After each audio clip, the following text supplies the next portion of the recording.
ናታንን እኮ ላገባው እንዴ ማርቲ፣ መጀመሪያ እኮ ጥሩ ባል ለማግባት እሷ ጥሩ ባህሪ ሊኖራት ይገባል።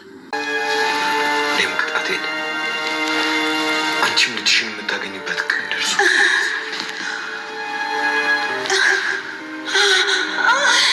አቶ ደረጀን በስተመጨረሻ አንቺም ልጅሽን እኔም ቅጣቴን የማገኝበት ሰዓት ደርሷል፣ አሁን ሁሉንም ነገር ታውቂያለሽ በማለት እንግዲህ ለሰላም ነግሯታል። ታዲያ ልጇ ዳጣ እንደሆነችና እንዲሁም ደግሞ ስለ እሷ ምንም አይነት ቅሬታና ቅያሜ እንደሌለባትም ጭምር ሲነግራትም ሰላምም ራሷን መቆጣጠር አልቻለሽም። በዛውም ቅጽበት እንግዲህ ምጧ መጥቶ ወደ ሆስፒታል ሄዳለች።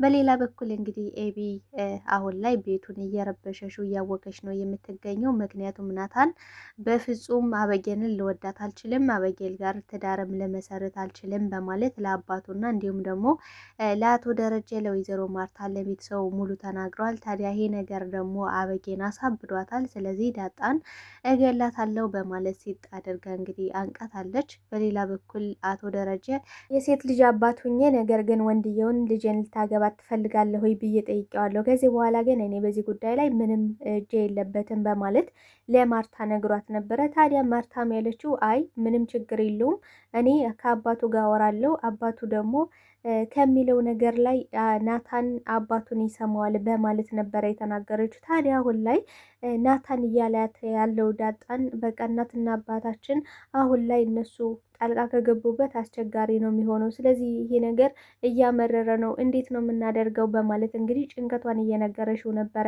ነገር ግን ናታን የፈለገ ቤተሰብ ቢናገርም እውነታውን እንግዲህ ለአቶ ደረጀ እንደተናገረና እንዲሁም ደግሞ አባቱን ቢለው አባቱ ያለውን ነገር እንደማይሰማና ማግባትም ካለበት እሷን አግብቶ አለሙን መቀጨት እንደሚፈልግ አስረግጦ እንግዲህ ለዳጣ ነግሯታል። በዚህም እንግዲህ ዳጣ በጣም ደስ ብሏታል። ይህ ነገር ግን ቤተሰብ ጋር የደረሰው ነገር አሁን ላይ አበጌ እየፈከረችብኝ ነው፣ ምክንያቱም እኔና ናታን ልንጋባ ነው፣ ቤተሰብ ሙሉም ሰምቷል በማለት ነበር እየተናገረች የነበረችው። በሌላ በኩል እንግዲህ ወይዘሮ ማርታ ለሰላም አበጌልና ናታን ሊጋቡ እንደሆነ ስትሰማ እጅጉን በጣም ነበረ የደነገጠችው። ድንጋጤዋን ወይዘሮ ማርታን እጅጉን ያስደነገጣት ነበረ። በዚህ ጉዳይ የምናወራ ይሆናል። በሌላ በኩል እንግዲህ አቶ ደረጀ ለሰላምም ዳጣ ልጇ እንደሆነችና እንዲሁም ደግሞ እስከ ዛሬ ድረስ ስለጠበቀቻት እንዲሁም ደግሞ ብዙ ዋጋ እንደከፈለሽም ጭምር ነግሯት አሁን ላይ ልጇ በሕይወት እንዳለች እና ልጇም አሁን ላይ ምንም አይነት ቅሬታና ቅያሜ በእናቷ ላይ እንደሌለባት እንዲሁም ደግሞ ልታገኛት እንደጓጓሽ እንደናፈቀቻትም ጭምር ለሰላም ነግሯታል። ታዲያ በዚህም ጉዳይ ላይ ሰላም እንግዲህ ወዲያውኑ በድንጋጤ ምጧ መጥቷል። በዚህም ጉዳይ ምን ተፈጠረ፣ ምንስ ይፈጠራል የሚለውን ነገር የምናወራ ይሆናል። ሰላም ጤና ይስጥልኝ ውድና የተከበራችሁ የቻናሌ ቤተሰቦች ተወዳጁን ድራማ ዳጣ ቀጣይ ክፍል ወደ እናንተ ይዤላችሁ መጥቻለሁ። በዚህ ክፍል ላይ ብዙ ነገሮች ተፈጥረዋል። ቀጣይስ ምን ሊፈጠር ይችላል የሚለውን ነገር የምናወራ ነው የሚሆነው። አቶ ደረጀም እንግዲህ ጭንቀቱን ለዳጣ እየነገራት ነበረ። ምክንያቱም አሁን ላይ በጣም ተጨንቄያለሁ፣ አልቻልኩም፣ ምን እንደማደርግ አላውቅም፣ ሁሉ ነገር ወደ እኔ አይኑን አፍጥጦ መጥቶብኛል፣ የደበቁት ነገር አሁን ላይ ሊበላ ይቀርባል በማለት እንግዲህ ለዳጣ እየነገራት ነበረ። ታዲያ ዳጣም እውነታውን መናገር እንዳለበት ምን እንዳስጨነቀውም እየጠየቀችው ነበረ። እሱ ግን ከልጆቻችን ፊት የማይጨነቅና እንዲሁም ደግሞ ሁሉን ነገር የሚወጣ አባት መስለን እንታያለን እንጂ ብዙ ነገሮች የተደበቁ ነገር እንዳለ እንዲሁም ደግሞ በልጆቻቸው ፊት ጭንቀታቸውን መደበቅ እንደሚፈልጉም ጭምር እንግዲህ እየነገራት ነበረ። ታዲያ አሁን ላይ አቶ ደረጀ ሁሉንም ነገር ተናግሬ ከመሸበት ባድር ይሻለኛል የሚል ውሳኔን ወስኗል። ምክንያቱም ሰላምን ቢሆን እውነት አላት። እስከ ዛሬ ድረስ እድሜ ዘመኗን እዚህ ቤት የኖረችው ልጇን ጥበቃ ነው፣ ልጇን ትናፍቃለች። ስለዚህ እውነታውን መናገር አለብኝ በማለት እንግዲህ ቆርጦ ተነስቷል። ታዲያ አሁን ላይ ወይዘሮ ማርታ ለሰርግ ሸር ጉድ እያለች ነው። ምክንያቱም አበጌን ማግባት አለባት፣ ጥሩ ባል ያስፈልጋታል፣ እሱም ደግሞ ጥሩ ሰው አሁን ላይ ናታን ነው፣ ከናታን ጋር መጋባት አለባት የሚል እንግዲህ ውሳኔ ላይ ደርሳለች። እንግዲህ የናታን አባት ከዚህ በፊት ከእናንተ ጋር ቤተሰብ መመስረት ፈልጋለሁ፣ ልጄ ከእናንተ አንዷን ሴት እንዲያገባ ፈልጋለሁ ብሎ በተናገረው መሰረት እንግዲህ አሁን ላይ ወይዘሮ ማርታ አበጌ ናታን ማግባት ካልቻለች ማንም ሰው ሊያገባት እንደማይችል፣ ማንም ሰው የሷን ባህሪና የሷን ጸባይ ሊችለው እንደሌለ ታውቃለች። ስለዚህ አሁን ላይ ከናታን ጋር ማጣበስ ወይም ደግሞ ማጋባት ነው የምትፈልገው። ስለዚህ ይህን ነገር ደግሞ ናታን አይቀበልም፣ አይፈልገውም። ነገር ግን አሁን ላይ ማርታ እያለች ያለችው አበጌል የምትወደውና የምታፈቅረው ሰው ናታን ነው። እሱንም ማግባት አለባት በግድ ነው እያለች ያለችው። ታዲያ አሁን ላይ ናታን ባይፈልግና ናታን ባይስማማ እንኳን አባቱ የሚለውን ነገር ይሰማል። ከአባቱ ፍቃድ በፍጹም አይወጣም ብላ ነው እያሰበች ያለችው። ነገር ግን አሁን ላይ ናታን ፍቅር ውስጥ ነው ያለው። ፍቅር ውስጥ እንደሆነ ደግሞ ወይዘሮ ማርታ ታውቃለች። እንግዲህ ከልጇ በላይ ነው ጉጉቷ የጨመረው ወይዘሮ ማርታ። ምክንያቱም ናታንና ዳጣ በምንም ሁኔታ ፍቅር ጀምረው እንኳን ቢሆን ይሄን ፍቅር ማቆም አለባቸው። ምክንያቱም አበዬ የናታንና የናታን ብቻ ናት ብላ እንግዲህ ወስና ነበረ። ነገር ግን አሁን ላይ በዚህ ዘመን ደግሞ ልጆች አባቶቻቸውን ወይም ደግሞ እናትን ፈርተው ፍቅራቸውን ትተው ደግሞ ከማይፈልጉት ሰው ጋር መሆን የሚችሉበት አጋጣሚ የለም። ምናልባት ቤተሰብ የሚመርጥልን ወይ ደግሞ ቤተሰብ የሚያመጣልን ለእኛ ከማሰብ ጥሩ የሆነውን ሰው ነው እየመረጠልን ያለ ነው። እውነት ለመናገር ማርታ በጣም ጥሩ እናት ስለሆነች ለልጇ የምትወዳት ልጇን ደግሞ ከጥሩ ሰው ጋር እንድትሆን ያላት ፍላጎትና ጉጉት በጣም ደስ ይላል። ነገር ግን አሁን ላይ ዳጣ ደግሞ በጣም ነው የምትወደው ናታንን። በዛ ላይ ደግሞ ናታንም የሚወደው ዳጣን ነው። ስለዚህ የናታን ቤተሰቦች ደግሞ ከእንደዚች አይነት ሴት አሁን ላይ ስለ ቤተሰቡ ነው እንጂ የሚያውቁት የናታን ቤተሰብ አበጌንን አያውቋትም። ስለዚህ ስለ አበጌ ቢናገር ናታን የናታን አባት ይሄን ነገር ይፈቅዳል ብዬ በፍጹም አላስብም።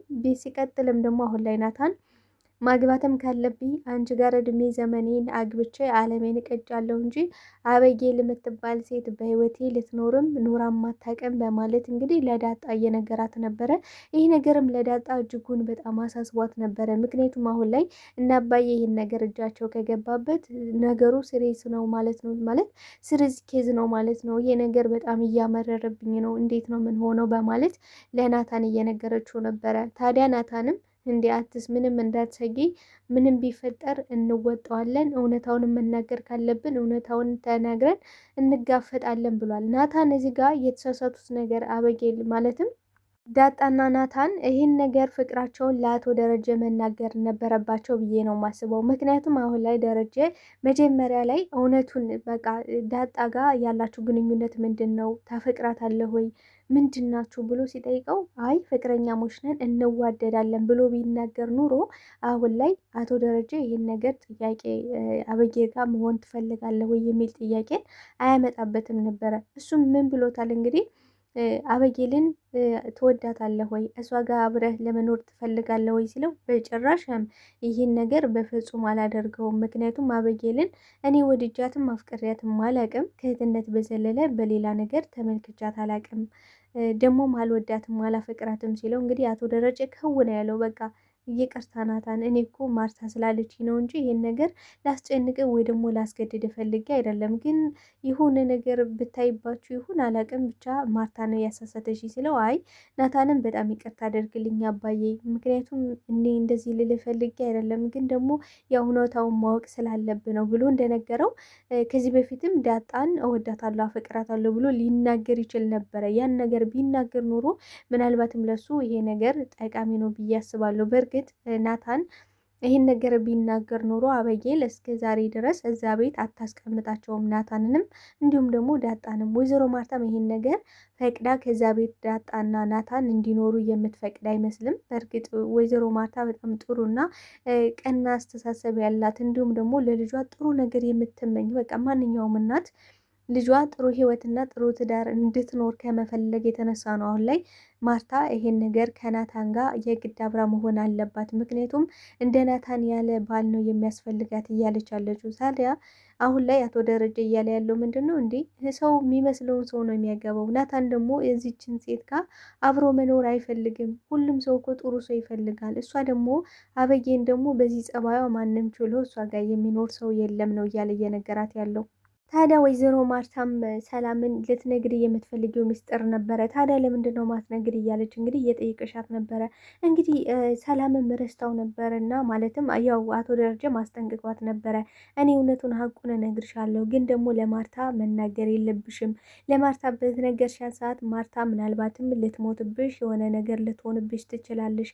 ያ ከሆነ ደግሞ ማርታ የለሽም ማለት እኔ በህይወት የለውም። ምክንያቱም እኔ ያለ ማርታ ምንም ነኝ። ስለዚህ ማርታ በምንም ሁኔታ እንድትከፋ እንድታዘንብኝ አልፈልግም ብሎ እንግዲህ አስረግጦ ነግሯት ነበረ። ታዲያ ይሄን ነገርም ስላስታወሰሽ አሁን ላይ አይ ብዙም ያጓጓ ነገር ስለሌለ አትጓጊ፣ ልነግርሽም ላልነግርሽም እችላለሁ ነበር ያለቻት። ታዲያም ወይዘሮ ማርታ እንዴ ይሄ ማጓጓት በቃ ለማጓጓት ፈልገሽ ነው አይደል ሰላምዬ፣ ስለ ልጅሽ ነው አይደል ስትላት፣ ስለ የትኛዋ ልጅ ብላን እንግዲህ ከዋ አድርጋታለች ማርታን። እንዲህ ምን ማለት ነው? ስንት ልጅ ነው ያለሽ? ስላረገሽው ልጅ ነው ምናምን ስትላት፣ አይ በፍጹም እዚህ ልጄ ጋር ምናምን አይገናኝም ብላ እንግዲህ ማርታም አሁን ላይ ሰርግ ለማዘጋጀት ሸርጉድ እያሉ እንደሆነና ቶሎ ወልዳ መነሳት እንዳለባት ወገቧን ጠበቅ አድርጋ ለሰርጉ መዘጋጀት እንዳለባት ስትነግራት ሰላምን በጣም ነበር የደነገጠችው። እንግዲህ ሰላም ሁሉን ነገር ታውቃለች።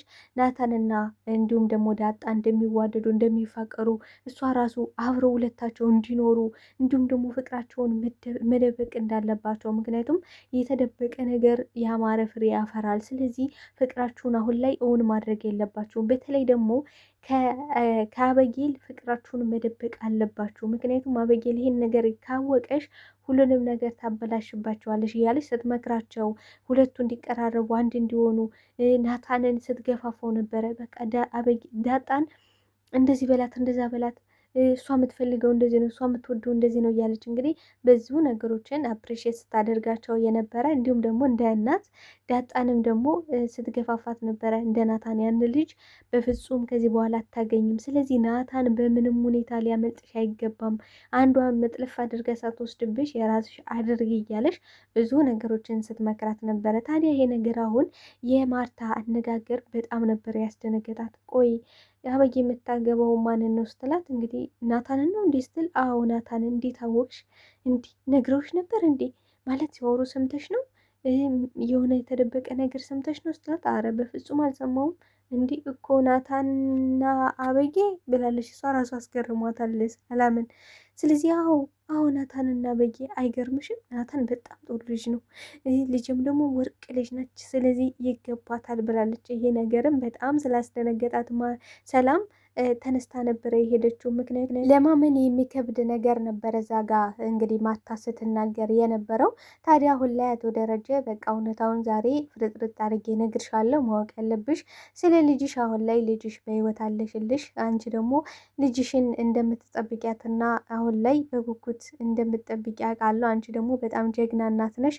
ምክንያቱም ማንኛውም እናት ልጇን በጉጉት እንደምትጠብቀው እድሜ ዘመንሽን የልጅነት እድሜሽን ወዝሽ ሁሉ ነገርሽን አርግፈሽ ከዚህ ስጠብቂያት ነበረ። ልጅሽ ደግሞ በጣም ቆንጆና እንዲሁም ደግሞ ለእናቷ ሀሳቢ እናቷን ናፋቂ ጓጊ ልጅ ናት። ስለዚህ በህይወት አለሽ በማለት እንግዲህ ሁሉንም ነገር ነግሯታል። በዚህም እንግዲህ ገና ሳይጨርስ ነው እንግዲህ ዳጣ ልጅሽ ናት እያለ እየነገራት እያለ ሳይጨርስ ነው ወዲያውኑ ምጧ የመጣ ማለት ነው። እንግዲህ ሰላም ወደ ሆስፒታል ገብታለች። ምጧ መጥቷል። እንግዲህ የልጅ እናት ሁና ሁለት ራሷን እንዲሁም ደግሞ ከደስታ ጋር ልትወጣ ነው። በጣም ደስ የሚል ነገር ነው።